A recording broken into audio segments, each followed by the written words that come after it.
Hello বন্ধুরা, সবাইকে আসসালামু আলাইকুম। রবিউল 09 টিভি চ্যানেল নিয়ে আবার আপনাদের সামনে হাজির হলাম একটি 48 ভোল্ট কন্ট্রোল। তো এই কন্ট্রোলটির কী সমস্যা তো আপনাদেরকে বিস্তারিত বলে আমি এই কন্ট্রোলটি মেরামত করে দেখাবো। আপনারা অবশ্যই ভিডিওটি পুরোপুরি দেখবেন আর অবশ্যই চ্যানেলটি সাবস্ক্রাইব করে সঙ্গেই থাকবেন আরও নিত্য নতুন ভিডিও দেখার জন্য। তো 48 ভোল্ট চার্জার এবং 48 ভোল্ট কন্ট্রোল মেরামত করতে অবশ্যই চ্যানেলটি সাবস্ক্রাইব করে সঙ্গেই থাকবেন। তো বন্ধুরা, আজকের মূল পয়েন্টটি হচ্ছে যে এই কন্ট্রোলটির সমস্যাটা কি সবারই শোনার দরকার। তো অনেকেই আমার আগের কসমিক ইলেকট্রনিক্স 2 একটি চ্যানেল আছিল, ওই চ্যানেলের মধ্যে অনেকেই বলেছিল যে ভাই আমার গাড়িতে হালকা পিক আপ নেওয়ার পরে ছেড়ে দেয়, লোড নেয় না।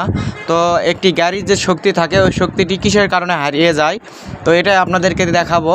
তো মূলত এই কন্ট্রোলটি আমি বক্স থেকে খুলে নিয়েছি তো আপনাদেরকে ঠিকমতো বোঝানোর জন্য।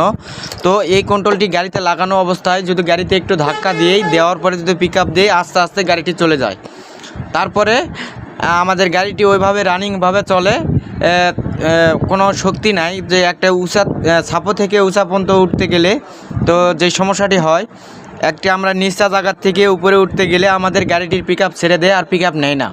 তো এটাই মূলত অনেকেই টেনশনের মধ্যে পড়ে যান, এটা কিসের থেকে এই সমস্যাটি হয় এবং কিভাবে সমাধান করা যায়।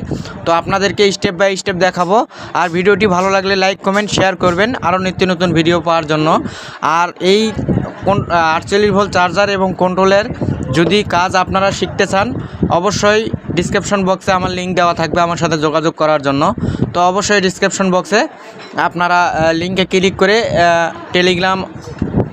টেলিগ্রাম একটি সফটওয়্যার আমার আইডি খোলা আছে, ওই টেলিগ্রামে মেসেজ করতে পারেন এবং সবাই মন্তব্য করতে পারেন। তো জয়েন করে আপনার সাথে থাকবেন তো এই কাজগুলি শেয়ার করার জন্য। তো আপনাদেরকে দেখাই যে প্রথমে এখানে আমাদের এগুলো কি, তো এই যে আমাদের এই বোতলের সাইজের মতো এইগুলো কি বলে, তো এগুলি আমাদের নাম হচ্ছে ফিল্টারিং ক্যাপাসিটর। এই ক্যাপাসিটরগুলি কি কাজ করে, ভোল্টেজগুলি ফিল্টারিং করে আমাদের ধরে রাখার পরে আমাদের পুরা শক্তিটি আমাদের এই ফিল্টারিং ক্যাপাসিটরতে বের হয়। তো আমাদের ভোল্টেজটি যখন আসে তখন এই ফিল্টারিং ক্যাপাসিটরটি আমাদের ভোল্টেজটি ধরে এবং অতিরিক্তভাবে শক্তিশালী করে। তো অবশ্যই বুঝতে পারছেন। তো কন্ট্রোলের ভিডিও যাদের চাহিদা তারা কন্ট্রোলের ভিডিও দেখবেন, যারা 48 ভোল্ট চার্জারের ভিডিও চান তারা 48 ভোল্ট চার্জারের ভিডিওগুলি দেখবেন। তো মূল কাজটি হচ্ছে কি, দেখেন এখানে একটি দেখতে পাচ্ছেন যে আমাদের ফিল্টারিং ক্যাপাসিটর আছে। আমাদের এই ফিল্টারিং ক্যাপাসিটরটি দেখেন যে এখানে একটি প্লেন, আমাদের এই যে ফিল্টারিং ক্যাপাসিটরের মাথাটি আছে দেখেন এখানে প্লেন, আর এই ক্যাপাসিটরের মাথাটি দেখেন হালকা একটু ফুলে উঠেছে।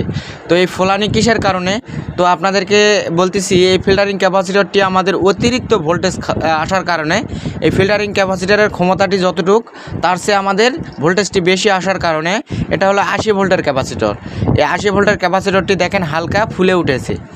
এই ফুললে তো এই ক্যাপাসিটরটি আমাদের যে শক্তিশালী যে ক্যাপাসিটরের ভোল্টেজটি দিবে এই শক্তিটা দিবে না।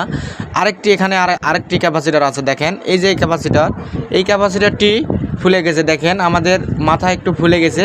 তো এই দুইটি ক্যাপাসিটর চেঞ্জ করলে আমাদের যে সমস্যাটি হচ্ছে যে পিক আপ দিলে আমাদের ফুল শক্তিটি গাড়িতে আসে না। পিক আপ দিলেও অল্প একটু পিক আপ নিয়ে ছেড়ে দেয়, গাড়ি ধাক্কা মারে, এইরকম ধাক্কা মারে, একটু পিক আপ নেয় আবার ছেড়ে দেয়, পিক আপ নেয় ছেড়ে দেয়। তো এই সমস্যাগুলির মধ্যে পড়লে অবশ্যই আপনারা এই ফিল্টারিং ক্যাপাসিটরগুলি ফলো করবেন এবং অবশ্যই এই রোগগুলি হলে সহজে সমাধান করবেন। এই ফিল্টারিং ক্যাপাসিটরের মাথা যদি ফুলে যায় তাহলে বুঝে নেবেন যে ওই ক্যাপাসিটর ফিল্টারটি আমাদের আগের মতো কাজ করতেছে না।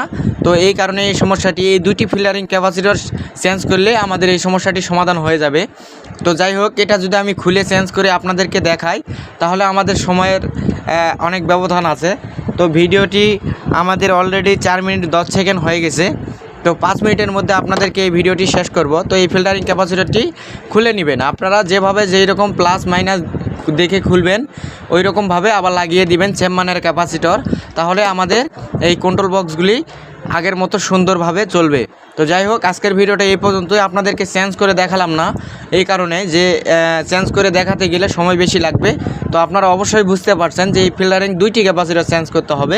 এই 2টি ক্যাপাসিটর চেঞ্জ করলে আমাদের কন্ট্রোলটি পুনরায় আগের মতো চলবে। তো যাই হোক, আশা করি রবিউল 09 টিভি চ্যানেলের সাথে থাকার জন্য। তো আবার পরবর্তী কোনো ভিডিওতে আপনাদের সামনে ভিডিও নিয়ে আসবো। এ পর্যন্ত সবাই ভালো থাকবেন, সুস্থ থাকবেন। আল্লাহ হাফেজ।